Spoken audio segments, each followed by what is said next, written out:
Hey guys, welcome back. In this video, I'm going to show you how to create, sort, and filter an Excel table. Let's get started. You can see that I have a worksheet right here, covering an inventory of fruits as of today's date. Now, all of this data is related. It contains the quantity in stock, the item number, the item name, and the price.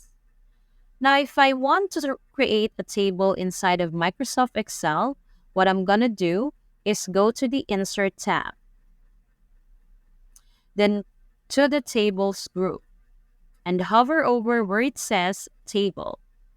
Creating a table organizes and analyzes related data. Tables make it easy to sort, filter, and format data within a sheet.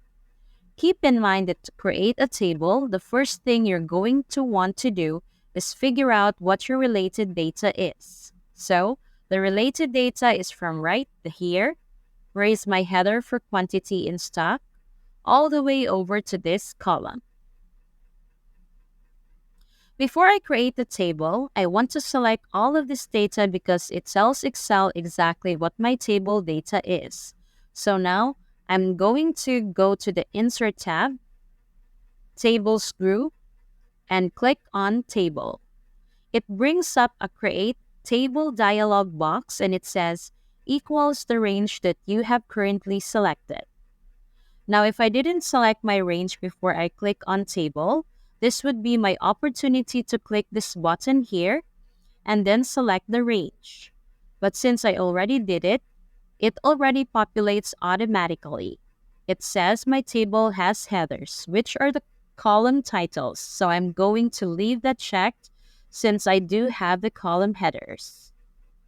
Now I'm going to click OK, and immediately after clicking OK, you'll see that the table is applied. Now I click away so that you could see what the table looks like. And you'll see that the header row has a different style than the rest of the rows, and then there is a difference between every single row. One is a shade darker, one is a shade lighter. This is called banded rows. Banded rows basically help you see which row is which just by looking at the color in the background. Let's go ahead and cover a few things that you're going to see inside of your table. Whenever you click inside of your table, you're going to see that the Table Tools Design tab appears at the top. Within the Table Tools Design tab, you can make all the design changes that you want to your table. I'm going to start on the right side over here where it says Table Styles. You may be wondering why my current table style is blue and white. Well, that's because of the theme within the Page Layout tab. But I could change that style anytime I want by going to the Table Styles group. Going over here to the More button at the bottom right of the group, and if I click the More button, I can quickly see how to change the visual style of the table. So I click right there. It's basically split up into 3 different styles. You have the light styles up at the top, medium styles in the middle, and dark styles at the bottom. And this is just how light through dark the colors are. So you can see that I have styles that are more blue, styles that are yellow, orange, so on and so forth. Again, these colors come from the theme that you choose for your Excel worksheet. So I'm going to choose this one here, Light Blue Table Style Light 20. I can choose that and you can see that the new style is applied. Now I'm going to move to the group over here to the left of that. Within the Table Style Options group, you have a bunch of different checkboxes that you could choose from. You'll see that this one says Header Row. And this is automatically checked because my table does have headers. So I'm going to leave that checked. Right here, we have one called the Total Row. And I'm going to show you what this does. When you turn on or off, the total row is at the end of the table and displays for each column. This is an easy way to make calculations within your table without having to write a function. So the next thing that you'll see here is what I mentioned before, banded rows. Banded rows basically display even and odd rows differently. So you can see if I turn that off, it basically makes them all the same shade for the background. Okay, so go ahead and see the difference between on and off there. This is something that you'll see on the Microsoft Office Specialist exam if that's what you're studying for. All right, next you'll see over here the first column checkbox. What that does, you can see there, it basically makes the first column text bold. And then last column does the same thing only with the last column. As I turn that on and off, banded columns, just like banded rows, let me go ahead and turn off banded row so you could see what they do. They make the columns banded. So a different shade on each column. All right, so that's what that one does.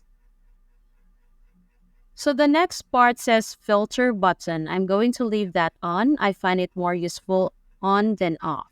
So let's say that we're looking at our table here and we see this retail price column over here. And let's say that I just wanted to look at every fruit type that cost $20. Okay, so you can see I have a couple of them here, but I just want to view those ones.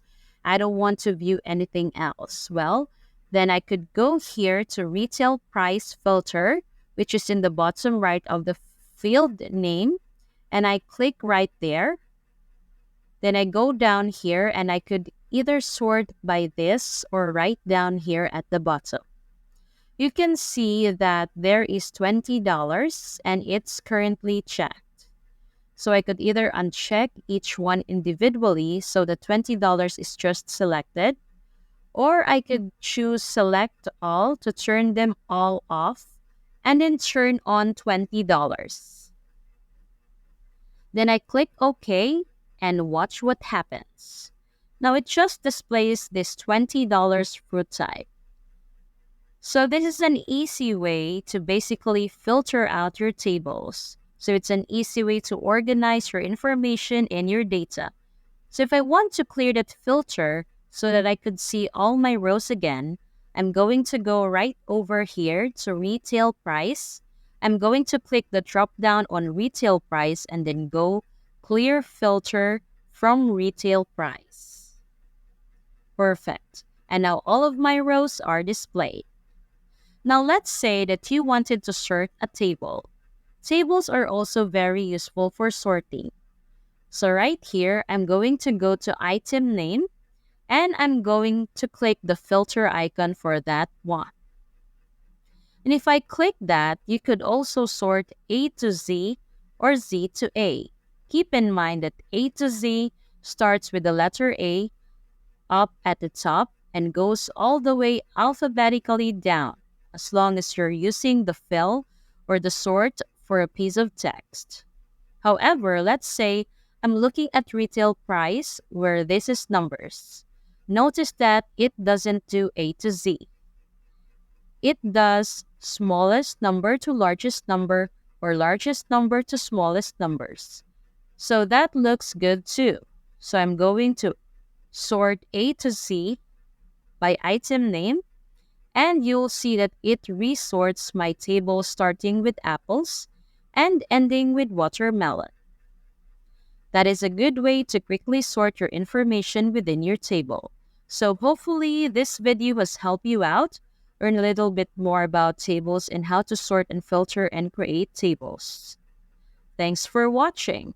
And if you found this video useful, don't forget to give it a thumbs up and hit that subscribe button for more content like this.